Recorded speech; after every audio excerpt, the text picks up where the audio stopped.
तो बच्चों आज का जो हम ये अल्कलाइड्स पढ़ रहे थे उसमें जो आज का हमारा मतलब ड्रग्स है ना वो है नक्स वोमिका। इसके बारे में आपने सुना है कभी नक्स वोमिका में? अच्छा बच्चों हैं देखिए कहाँ देखी है?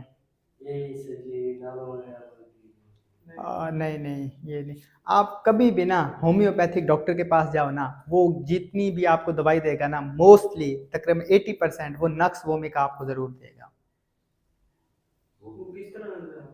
यार वो उनके पास तो ड्रॉप ही होते हैं, ज्यादातर ड्रॉप्स की फॉर्म में देते हैं वो, या तो कैप्सूल में डाल देते हैं या खाली ड्रॉप दे देते हैं। क्यों नहीं देखी?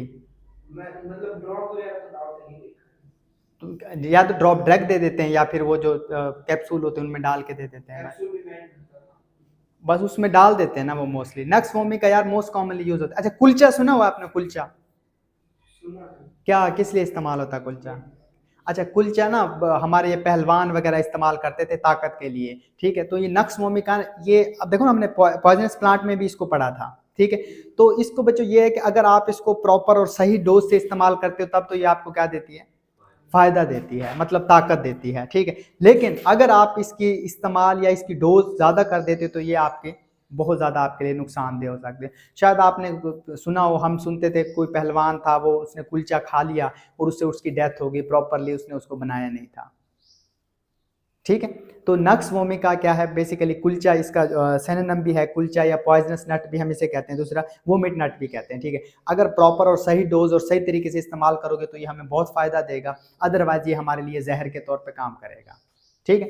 तो नक्स वोमिका इसका सिनोनिम क्या हो गया? कुलचा या पॉइजनस नट हो गया, ठीक है। बायोलॉजिकल सोर्स की बात करें तो बच्चों इसके ना बीज इस्तेमाल होते हैं, बेसिकली जो पके हुए बीज होते हैं ना ये, हाँ मतलब वो इस्तेमाल करते हैं, ठीक है। ये इसने आगे दिया भी है, dried ripe seed of the strychnos, ठीक है, नक्स वोमिका, ठीक है। अच्छा इसकी फैमिली क्या है बच्चों? लेगुमिनेसिया, ठीक है। और इसके केमिकल कॉन्स्टिट्यूंट क्या है? स्टेरिसिन, ठीक है, ब्यूरासिन, वोमिसिन, नोवासिन और क्लोबरिन, ठीक है। ये ना इसमें तीन चीजें आपने याद रखनी। इसका जो साइंसी नाम है ना उसमें देखो, एक बच्चों एस से है, दूसरा नक्स है और तीसरा क्या है? वोमिका है, ठीक है। तो एस से हम स्टेरिचिन, ठीक है, और वी से वोमिसिन, ठीक है, और आपके एन से क्या आ गया बच्चों? नोविसिन आ गया, ठीक है। ये तीन आपको याद रहेंगे ना तो फिर भूलेंगे नहीं, इसी से आपने इसके जो साइंसी नाम है ना उसी से आपने इसको क्या कर लेने, याद कर लेना, ठीक है।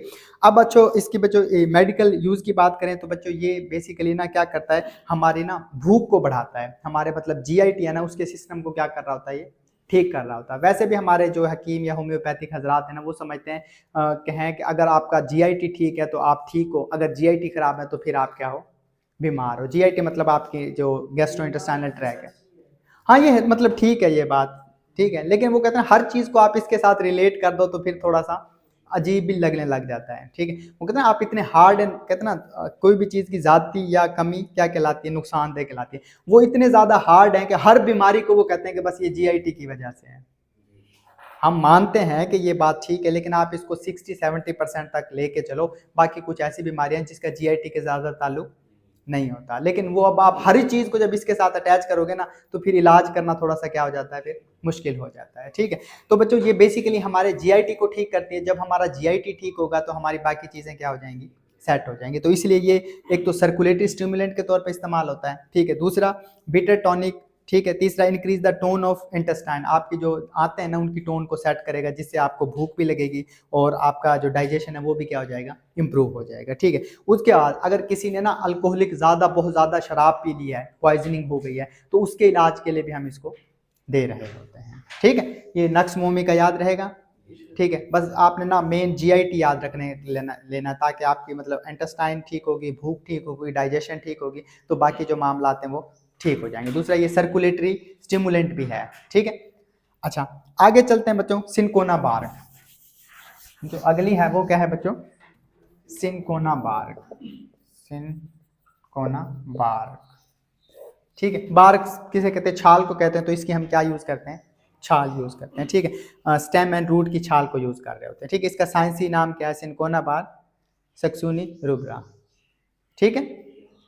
ये इसका साइंसी नाम है। फैमिली बच्चों क्या है? रुबेसिया, ठीक है। और इसमें केमिकल कॉन्स्टिट्यूएंट क्या है, क्यूनिन है, ठीक है, क्यूनाडीन है, सिनकोनिन है और सिनकोनाडीन है, ठीक है। क्यूनिन सुना हुआ है ना, किसके लिए यूज करते हैं? हाँ क्यूनिन है, हाँ किसके लिए? शाबाश, वेरी गुड, किसके लिए इस्तेमाल होता है? मलेरिया के लिए, ठीक है। तो ये आपको ज़्यादा मुश्किल नहीं होगी। सिनकोना बार में क्यूनिन होता है, और क्यूनिन आपने देखा होगा किसके लिए इस्तेमाल होता है? मलेरिया के लिए, एंटी मलेरियल,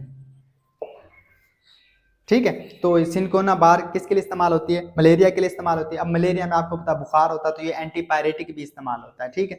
और तीसरा एनर्जेटिक पेन के लिए भी क्या हो रहा होता है? इस्तेमाल हो रहा होता है, ठीक है।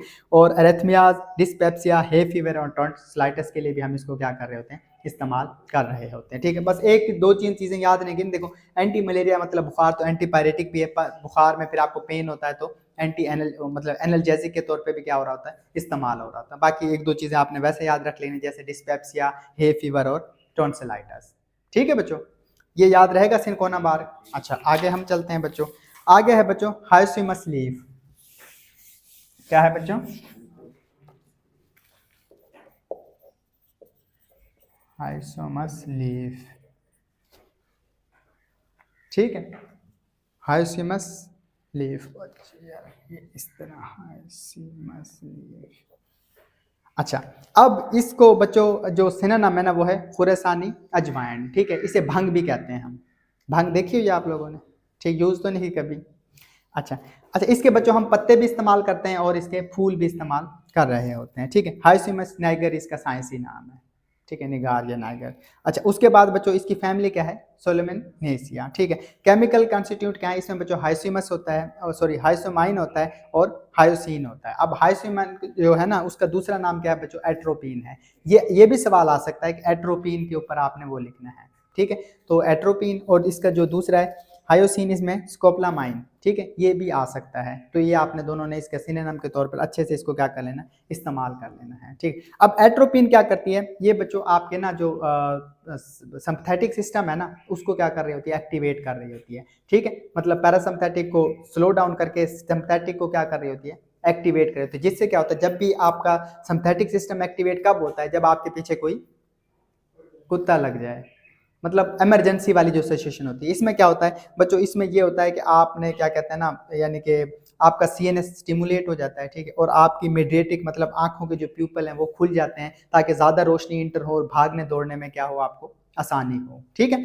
उसके बाद बच्चों अस्थमा में हम इसको इस्तेमाल करते हैं सेडेटिव के तौर पर, और स्मूथ मसल्स की रिलैक्सेंट के तौर पे भी हम इसको इस्तेमाल कर रहे होते हैं। दूसरा, भंग को एज ए नारकोटिक या सेडेटिव भी हम इस्तेमाल करते हैं, ठीक है।